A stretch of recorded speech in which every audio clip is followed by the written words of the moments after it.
Assalamualaikum warahmatullahi wabarakatuh. Bagaimana kabarnya anak-anak? Semoga selalu sehat dan semangat untuk belajar.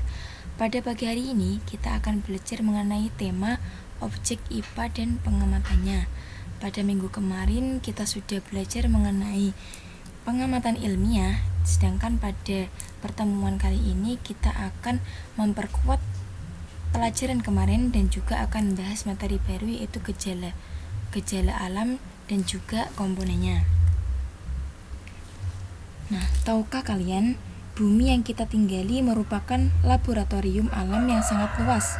Banyak sekali hal di muka bumi ini yang bisa kita gali dan pelajari.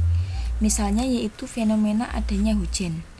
Nah, dari sini jika kalian selidiki lebih lanjut, maka akan muncul beberapa pertanyaan dalam pikiran kalian. Apa yang menyebabkan hujan turun? Bagaimana proses pembentukan air hujan sehingga dapat jatuh membasahi halaman rumahmu? Nah, untuk mempelajari gejala tersebut secara runtut hingga diperoleh suatu jawaban dari permasalahan gejala alam yang timbul, diperlukan suatu cara atau metode untuk membagi langkah-langkah penyelesaian masalah sehingga dapat dibuktikan kebenarannya. Nah, jawaban yang diperoleh dari pengamatan gejala alam tadi itu harus bersifat ilmiah, anak-anak. Nah, yang dimaksud bersifat ilmiah itu apa? Yaitu dapat dipertanggungjawabkan dan dapat dibuktikan kebenarannya. Suatu teori atau data dari suatu percobaan atau pengamatan tidak bisa dikatakan ilmiah jika teori atau data tersebut tidak dapat diuji kebenarannya. Nah, kemarin kita mempelajari mengenai pengamatan ilmiah. Nah, pengamatan ilmiah itu disebut juga dengan pengamatan ilmiah IPA. Dalam pengamatan ilmiah itu ada beberapa langkah. Langkah yang pertama yaitu pengamatan, yang kedua pembuatan inferensi, yang ketiga yaitu mengkomunikasikan. Bagaimana penjelasannya? Yang pertama yaitu pengamatan. Nah, dalam pengamatan itu menggunakan panca indera. Panca indera itu apa? Ada 5 ya anak-anak ya. Ada indera penglihatan, pendengaran, perabaan, perasaan juga. Kemudian termasuk melakukan pengukuran dengan alat ukur yang sesuai. Pengamatan dilakukan untuk mengumpulkan data dan informasi tentang objek yang sedang diamati. Kemudian yang kedua yaitu pembuatan inferensi. Pembuatan inferensi adalah membuat deskripsi berdasarkan hasil pengamatan. Penjelasan ini digunakan untuk menemukan pola atau hubungan antar aspek yang diamati dan membuat perkiraan. Kemudian yang ketiga yaitu mengkomunikasikan. Nah, pada langkah ini kita memberitahu orang-orang atas apa yang telah kita amati. Hal yang kita komunikasikan bisa bermacam-macam anak-anak, seperti tabel atau berbentuk grafik atau gambar yang relevan.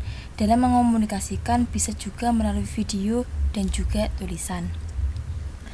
Nah, dalam pengamatan gejala alam, kemampuan dalam melakukan metode ilmiah bukan satu-satunya yang harus dimiliki oleh seseorang sains atau ilmuwan. Nah, dalam kerja ilmiah itu tidak hanya diperlukan keterampilan saja, melainkan sikap yang mencirikan seseorang sains juga harus diutamakan. Nah, ada beberapa sikap ilmiah. Yang pertama yaitu rasa ingin tahu, yang kedua berani dan sopan, yang ketiga jujur, yang keempat teliti dalam pengambilan data, yang kelima peka dan peduli terhadap lingkungan, yang keenam yaitu bertanggung jawab mengenai gejala alam dan komponennya. Nah, di dalam kehidupan yang ada di planet bumi, setiap makhluk yang hidup dan tinggal di dalamnya membutuhkan hubungan atau suatu interaksi dengan lingkungannya agar ekosistem di bumi tetap seimbang dan terjaga. Berikut merupakan contohnya ya anak-anak ya. Berikut merupakan gambar nelayan yang sedang mencari ikan. Nah, pada gambar ini itu sangat terlihat sekali interaksinya. Interaksi antara nelayan, ikan. Nah, ada juga arah angin, air laut merupakan interaksi antara komponen biotik yaitu nelayan dan ikan dan komponen abiotik yaitu arah angin dan air laut. Nelayan membutuhkan arah angin dan air laut untuk pergi mencari ikan. Ikan membutuhkan arah angin untuk bermigrasi dan air laut untuk dapat bertahan hidup. Baik komponen biotik maupun komponen abiotik merupakan objek dari suatu gejala yang dapat diketahui dan dipelajari. Adanya pasang surut air laut dan bermigrasinya ikan merupakan gejala atau peristiwa alam. Nah, gejala alam yaitu peristiwa-peristiwa yang terjadi di alam. Nah, berdasarkan objeknya itu dibagi menjadi dua. Ada komponen biotik, ada komponen abiotik. Komponen biotik itu apa? Komponen biotik adalah gejala alam yang berkaitan dengan makhluk hidup seperti manusia, hewan, dan juga tumbuhan. Sedangkan komponen abiotik yaitu gejala alam yang berkaitan dengan makhluk yang tak hidup atau benda mati, contohnya tanah, air, udara, suhu, dan cahaya matahari. Anak-anak, untuk pertemuan selanjutnya silakan kalian mempelajari mengenai pengukuran sebagai bagian dari pengamatan. Nah, materi pengukuran sebagai bagian dari pengamatan dapat kalian buka di LKS yang kalian punya halaman 9 ya. Nah, untuk penugasannya Ibu akan mengirimkan kalian LKPD atau lembar kerja peserta didik. Nanti akan Ibu kirim lewat WA. Nah, sebelum itu Ibu akan menjelaskan mengenai LKPD-nya. Sebentar. Nah, LKPD tersebut berjudul Objek IPA dan Pengamatannya. Nanti kalian dapat menggunakan buku tugas kalian untuk mengerjakannya dan diberi nama dan nomor absen kalian ya anak-anak ya. Pada kegiatan kali ini, setelah kalian mengamati penjelasan dari Ibu tadi melalui video ini, maka lakukan hal berikut. Judulnya yaitu Objek IPA dan Pengamatannya. Untuk tujuan pembelajarannya, yang pertama melalui video, siswa dapat menjelaskan pengamatan ilmiah, langkah dan sikap ilmiah dengan baik.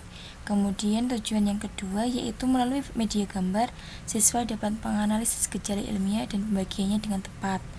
Silakan disiapkan video ini, kemudian handphone atau laptop yang kalian punya, kemudian alat tulis dan juga buku pelajaran. Setelah itu silakan kalian mengisi soal-soal berikut. Ada 3 soal. Soal yang pertama yaitu jelaskan langkah-langkah pengamatan ilmiah.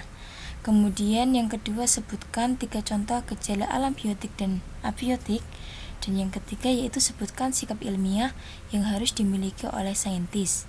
Nah, nanti silahkan ditulis di buku tugasnya pertanyaan dan juga jawabannya ya anak-anak ya.